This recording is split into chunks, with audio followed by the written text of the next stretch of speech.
নমস্কার। বহুত দিন পর আবার একটা খেলার ভিডিও নিয়ে আপনাদের সামনে চলে এলাম। আজকের ভিডিওটা অবশ্যই ফুটবলের ভিডিও। যে আইএসএল ফুটবল চলছে, এই আইএসএল ফুটবল 2025-26 যে মরশুম, সেই মরশুম প্রায় শেষের পথে। তো কোন দল কতটা এগিয়ে আইএসএল ট্রফি জেতার জন্য, কোন দল কোন পজিশন আছে, মেনলি টপ 5 কোন কোন টিম রয়েছে এবং তাদের কতটা পয়েন্ট, সেই নিয়েই কিন্তু আজকের ভিডিও। তো পয়েন্ট টেবিল যেটা দেখাচ্ছে এই মুহূর্তে, যা কন্ডিশান রয়েছে আইএসএল, যে প্রত্যেকটা দল তাদের অনেক কটা করে ম্যাচ খেলে ফেলেছে, এই মুহূর্তে পয়েন্ট টেবিলের যে অবস্থা, সেই দিক থেকে দেখতে গেলে হয়তো আবার আমরা কলকাতাতেই আইএসএল ট্রফি আসছে এটাই দেখতে পাবো। যে কটা টিম আইএসএল ট্রফি জয়ের দৌড়ে রয়েছে, তাদের মধ্যে সবথেকে সুবিধাজনক জায়গায় রয়েছে কলকাতার দুই প্রধান, মোহনবাগান এবং ইস্টবেঙ্গল। এবং তাদের মধ্যে থেকে, এই দুটো টিমের মধ্যে থেকে যদি কারোকে বাছতে হয়, যদি কেউ সবথেকে বেশি দাবিদার এই 2026 আইএসএল ট্রফি জেতার জন্য, সেটা অবশ্যই মোহনবাগান কিন্তু খুব একটা ভালো পজিশানে রয়েছে এই মুহূর্তে। তবে গতকাল যে ইস্টবেঙ্গলের অসাধারণ পারফরমেন্স, হয়তো অনেক দর্শক, অনেক সমর্থক ভেবেছিল যে মুম্বাই ম্যাচটা ইস্টবেঙ্গলের জন্য অনেকটাই কঠিন হবে এবং হয়তো মুম্বাই ম্যাচেতে ইস্টবেঙ্গল পয়েন্ট লুজ করবে, সেটা ড্রও হতে পারে অথবা হারতেও পারে। সেই জায়গা থেকে মুম্বাইয়ের মতো এত বড় একটা শক্তিশালী দল, সেই জায়গা থেকে প্রথমে একটা গোল খাবার পরেও খোঁচা খাওয়া বাঘের মতো যেভাবে ঘুরে দাঁড়ালো ইস্টবেঙ্গল এবং অসাধারণ প্রত্যাবর্তন, এবং লাস্ট পর্যন্ত দুটো গোল করে দিয়ে 2-1 গোলে জিতে যাওয়া মুম্বাই ম্যাচ, এটা কিন্তু অনেকটাই মেডিসিনের কাজ করবে ইস্টবেঙ্গলের দিক থেকে। তো এই মুহূর্তে যে কটা টিম দৌড়ে রয়েছে, অবশ্যই মোহনবাগান সবথেকে এগিয়ে। তা হলেও আমি যদিও মোহনবাগানের সমর্থক, তা হলেও আমি কিন্তু বলবো এই মুহূর্তে ইস্টবেঙ্গলের যে টিম, এই মুহূর্তে ইস্টবেঙ্গল টিমের প্লেয়ারদের যা পারফরমেন্স, সেই দিক থেকে বিচার করে দেখতে গেলে যে খোঁচা খাওয়া বাঘের মতো যে আক্রমণ করছে ইস্টবেঙ্গল টিম, তো মোহনবাগান যতটাই এগিয়ে থাকুক না কেন, আইএসএল ট্রফি যদি ইস্টবেঙ্গল জিতে যায়, আমি কিন্তু খুব একটা অবাক হব না, কারণ অসাধারণ একটা লেভেলের পারফরমেন্স করছে। বহু বছর ধরে ইস্টবেঙ্গল টিম আইএসএল খেলছে, কোনো বছর তাদের ট্রফি ছোঁয়া হয়নি। তো অস্কার ব্রুজোর যে কোচিং, সেই কোচিংয়ে ইস্টবেঙ্গল অনেকটাই প্রত্যাবর্তন করেছে, অনেকটাই ঘুরে দাঁড়িয়েছে এবং যত কটা বছর ধরে আইএসএল খেলছে ইস্টবেঙ্গল, প্রত্যেকটা বছরের থেকে এই বছর কিন্তু সবথেকে ভালো পারফরমেন্স তারা কিন্তু মেলে ধরেছে, এটা কিন্তু মানতেই হবে সকলকে। আর যে টিম তৈরি করে দিয়ে গেছেন অস্কার ব্রুজো, সেই টিম কিন্তু অসাধারণ। এই টিম ধরে রাখতে পারলে ইস্টবেঙ্গল কয়েক বছরে কিন্তু বেশ কিছু সাফল্য, বেশ কিছু ট্রফি নিয়ে আসতে পারবে, এটা আমার ব্যক্তিগত ধারণা। তো চলুন দেখা যাক যে এই মুহূর্তে যে পয়েন্টস টেবিল, সেই পয়েন্টস টেবিলে কে কোন জায়গায় দাঁড়িয়ে রয়েছে। নাম্বার 1 আইএসএলের যে পয়েন্টস টেবিল, সেখানে অবশ্যই গত ম্যাচ মুম্বাইয়ের সাথে জেতার ফলে ইস্টবেঙ্গল কিন্তু টেবিল টপার। এই মুহূর্তে 10টা ম্যাচ খেলে 6টা জিতেছে, 3টে ড্র এবং একটা লস্ট, একটা ম্যাচ হেরেছে। সেই জায়গা থেকে কিন্তু ইস্টবেঙ্গল দাঁড়িয়েছে 21 পয়েন্টসে। তো ইস্টবেঙ্গলের বাকি 3টে ম্যাচ যদি ইস্টবেঙ্গল জিতে যায়, তাহলে কিন্তু তাদের পয়েন্ট দাঁড়াবে 30। সেই ক্ষেত্রে কিন্তু মোটামুটি ধরেই নিতে পারেন ইস্টবেঙ্গল চ্যাম্পিয়ন। তারপরে 2 নম্বরে রয়েছে কিন্তু জামশেদপুর। জামশেদপুরের পয়েন্টস এই মুহূর্তে জামশেদপুরের পয়েন্টসও কিন্তু 11 ম্যাচে। জামশেদপুরের 11 ম্যাচে 21 পয়েন্ট। জামশেদপুরকে ধরেই নিতে পারেন জামশেদপুর বাইরেই আছে, কারণ তাদের আর জামশেদপুরের 2টো ম্যাচ বাকি রয়েছে। জামশেদপুরের 2টো ম্যাচের মধ্যে একটা হচ্ছে বেঙ্গালুরু এবং আর একটা হচ্ছে ওড়িশা। তো ধরেই নিলাম জামশেদপুর 2টো ম্যাচ জিতেও গেল, তাহলে তাদের পয়েন্টস দাঁড়াবে 27 পয়েন্টসে। সেই জায়গায় কিন্তু জামশেদপুর কোনোভাবেই আইএসএল ট্রফি ছুঁতে পারবে না এই বছরেও। 3 নম্বরে আছে সবথেকে বড় দাবিদার আইএসএল ট্রফি ছোঁয়ার, সেটা হচ্ছে মোহনবাগান। মোহনবাগান মাত্র 9টি ম্যাচ খেলেছে, 9টি ম্যাচ খেলে 6টাতে জিতেছে, 2টো ড্র এবং একটা ম্যাচ হেরেছে। তাদের পয়েন্ট, মোহনবাগানের পয়েন্ট কিন্তু 20। মোহনবাগান এই মুহূর্তে যদি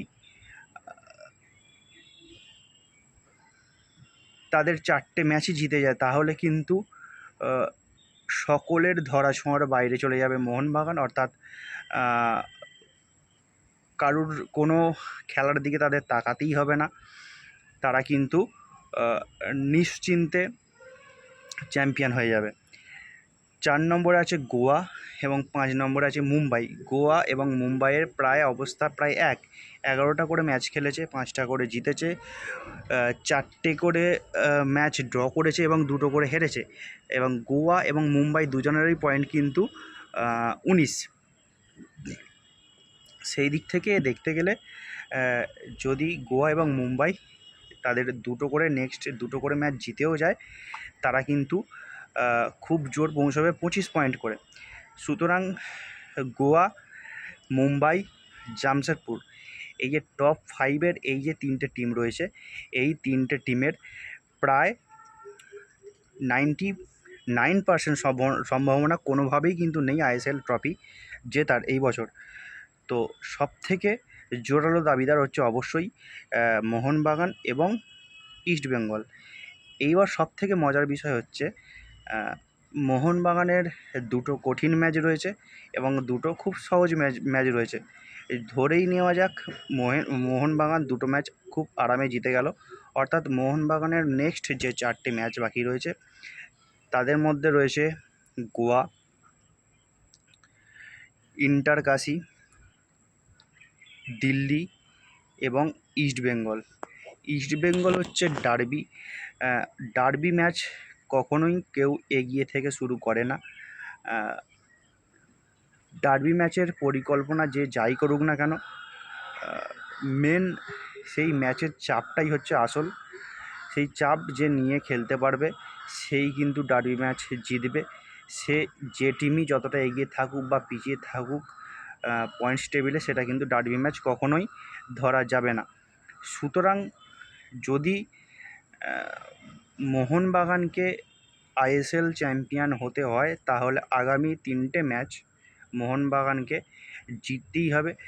মোহনবাগানের নেক্সট যেটা ম্যাচ রয়েছে গোয়ার সাথে, গোয়া ম্যাচ কিন্তু সবথেকে কঠিন মোহনবাগানের জন্য।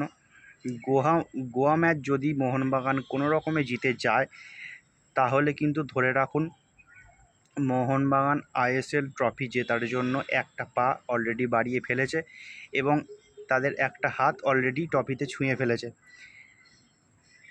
যদি মোহনবাগান গোয়া ম্যাচ হারে, তাহলে কিন্তু অনেকটা কঠিন ব্যাপার হয়ে যাবে এবং ডার্বিটাই কিন্তু হয়ে দাঁড়াবে আইএসএল ট্রফি যে নির্ণায়ক ম্যাচ, সেইটাই হচ্ছে আইএসএল ডার্বিটাই হয়ে যাবে কিন্তু আইএসএলের ট্রফি জেতার নির্ণায়ক ম্যাচ। অর্থাৎ যে জিতবে সেই champion.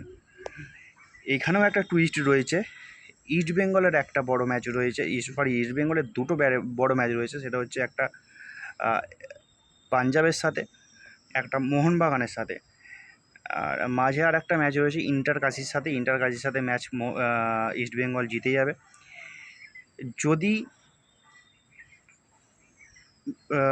East Bengal Punjab match lose করে অথবা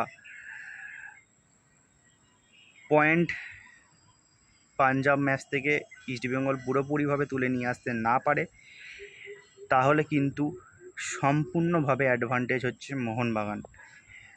যদি ইস্ট বেঙ্গল পাঞ্জাব ম্যাচ জিতে যায়, তাহলে কিন্তু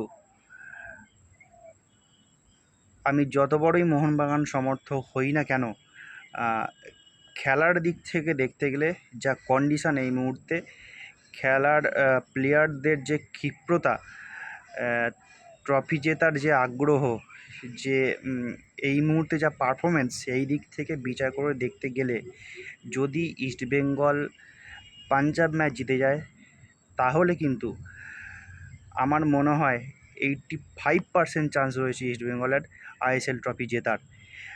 আর যদি পাঞ্জাব ম্যাচ থেকে টোটাল পুরো পয়েন্ট যদি ইস্টবেঙ্গল নিয়ে আসতে না পারে, তাহলে কিন্তু মোহনবাগানের চান্স রয়েছে ট্রফি জেতার।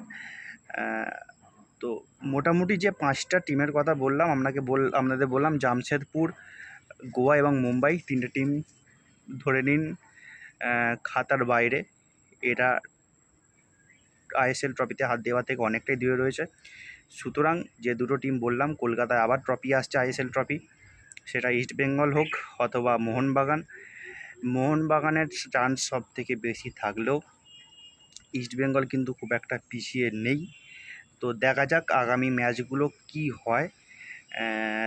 তো অবশ্যই আপনারা দেখতে পাবেন যে কোন টিম কতটা এগিয়ে যাচ্ছে অথবা পিছিয়ে পড়ছে। তো আমি একজন ফুটবলের সমর্থক হয়ে, কলকাতাবাসী হয়ে অবশ্যই চাইব যে ট্রফিটা মোহনবাগানের ক্যাবিনেটেই আসুক, আর একটা ট্রফি মোহনবাগান পাক, আইএসএল ট্রফি। আর ইস্টবেঙ্গল যদি ট্রফিটা পেয়ে যায়, তাহলে খুব একটা অবাক হবও না অথবা খুব একটা খারাপ লাগবেও না। তার কারণ বহু বছর ধরে আইএসএলে তারা খেলছে, ট্রফি জেতার চেষ্টা করছে, পারছে না। তারা যদি ট্রফি জিততে পারে, এটা কিন্তু তাদের আইএসএলের প্রথম ট্রফি হবে। তো যাই হোক, দেখা যাক নেক্সট ম্যাচগুলো কি হয়। অবশ্যই আমারও নজর থাকবে, আপনারা নজর রাখুন নেক্সট ম্যাচগুলোতে। তো দেখা হচ্ছে পরে অন্য কোনো ভিডিওতে। আজকের ভিডিও এখানেই শেষ করলাম, অনেকটা লং হয়ে গেল। তো ভিডিও দেখতে থাকুন। যদি আমার ভিডিও ভালো লেগে থাকে, অবশ্যই আমার চ্যানেলটিকে সাবস্ক্রাইব করবেন, ভিডিওটিকে শেয়ার করবেন। তো ভালো থাকবেন, দেখা হচ্ছে পরের ভিডিও নিয়ে।